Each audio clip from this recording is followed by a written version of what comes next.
Every second counts when you're staring at those squiggly lines on an ECG strip. One wrong interpretation could mean the difference between life and death. Today, we're breaking down myocardial infarction ECG patterns, specifically what you need to know for NEET PG and FMGE exams, the most common pitfalls to avoid, and how to approach these questions with confidence. And this isn't just about passing an exam, this is about saving lives. When you're looking at an ECG of a potential heart attack, you need to know exactly what you're seeing. Let's start with the basics. What exactly are we looking for in a STEMI? Well, according to recent guidelines, we're looking for ST segment elevation at the J point in 2 or more contiguous leads. For V1, V3, men over 40 need at least 2 millimeters elevation, while women need 1.5 millimeters. Wait, different criteria for men and women? Exactly. And for all other leads, we need at least 1 millimeter elevation. But here's what many students miss. These numbers are just the beginning. What do you mean? Well, you also need to look for reciprocal changes. In an inferior MI, for example, you'll often see ST depression in leads I and AVL while having elevation in 2, 3, and AVF. That's fascinating. And what about NST-EMI? How do we differentiate that? NST-MI is trickier. You're looking for new horizontal or downsloping ST depression of at least 0.05 MV in 2 contiguous leads, or T-wave inversion of at least 0.1 MV. You know what's interesting? I've heard that sometimes elevated troponins don't actually mean heart attack. That's absolutely right. According to the 4th Universal Definition of Myocardial Infarction from 2018, we now recognize something called non-ischemic myocardial injury. Can you break that down for us? Sure. It's when you have elevated troponins but no evidence of myocardial ischemia. This can happen in conditions like sepsis or renal failure. That must make diagnosis pretty challenging. It does, and that's why the ECG is so crucial. You know, it's interesting how ECG interpretation has evolved over the years. How so? Well, we've gone from basic rhythm strips to high-sensitivity troponin testing and AI-assisted interpretation, but the fundamentals haven't changed. Speaking of fundamentals, what are the most common mistakes you see students make on NEET PG when it comes to ECG questions? The biggest one is not considering the clinical context. They'll see ST elevation and immediately jump to STEMI without considering mimics like pericarditis or early repolarization. That reminds me of how medical TV shows always get this wrong. Oh, don't get me started. They'll show a flat line and shock it with paddles. That's not how it works at all. Let's get back to exam preparation. What's your advice for approaching ECG questions? First, develop a systematic approach. Look at rate, rhythm, axis, then specific changes. And always check reciprocal leads. They're often the key to the correct diagnosis. And what about timing? How important is that? Crucial. The evolution of changes tells you so much. Hyperacute T waves are the earliest finding, followed by ST elevation, then Q waves develop later. That's really interesting about the progression. Can you elaborate? Sure. Hyperacute T waves appear within seconds of infarction. ST elevation develops within minutes, and pathological Q waves usually take more than an hour to develop. And these timing patterns actually help predict outcomes, right? Exactly. The faster the progression, generally the worse the prognosis.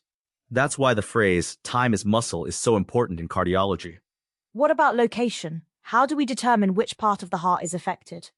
That's where lead groups come in. Elevation in 2, 3, and AVF indicates inferior MI, V1, V6 for anterior MI, and I, AVL, V5, V6 for lateral MI. And posterior MI, that's often missed, isn't it? Yes, because it shows up as ST depression in V1, V3 rather than elevation. You need to think mirror image. Let's talk about some high-yield exam points. What commonly appears in NEET PG questions? They love testing reciprocal changes and asking about the timing of biomarker elevation. Also, questions about distinguishing STEMI mimics are very common. Any specific patterns they like to test? The tombstone pattern, or Pardee sign, is a favorite. It's that massive ST elevation with terminal T-wave inversion you see in extensive anterior MI. And that's particularly dangerous, right? Absolutely.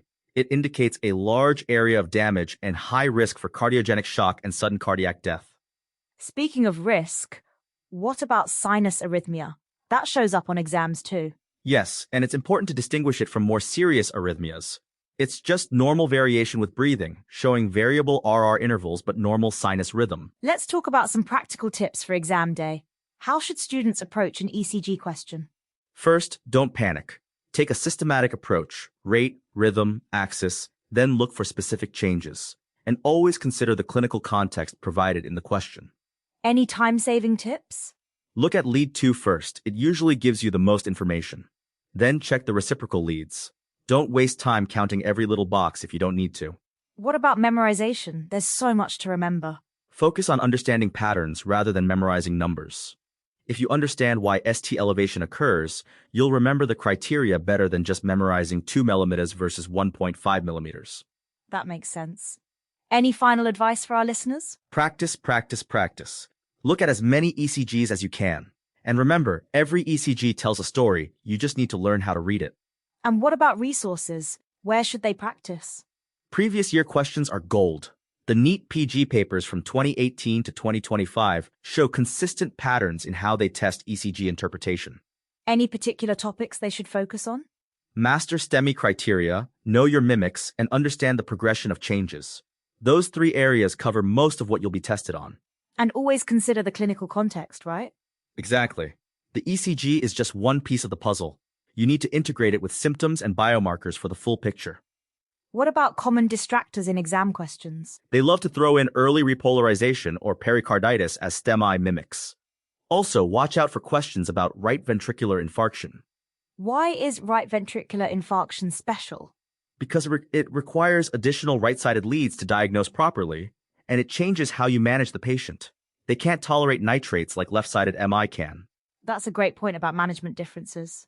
And that's why understanding the underlying pathophysiology is so crucial. It's not just about pattern recognition. As we wrap up, what's the one thing you want our listeners to remember? That every ECG you interpret could be someone's life in your hands. Master the basics, understand the patterns, and always stay systematic in your approach. And remember to check those reciprocal changes. Absolutely. They're often the key to the correct diagnosis, both in exams and real life.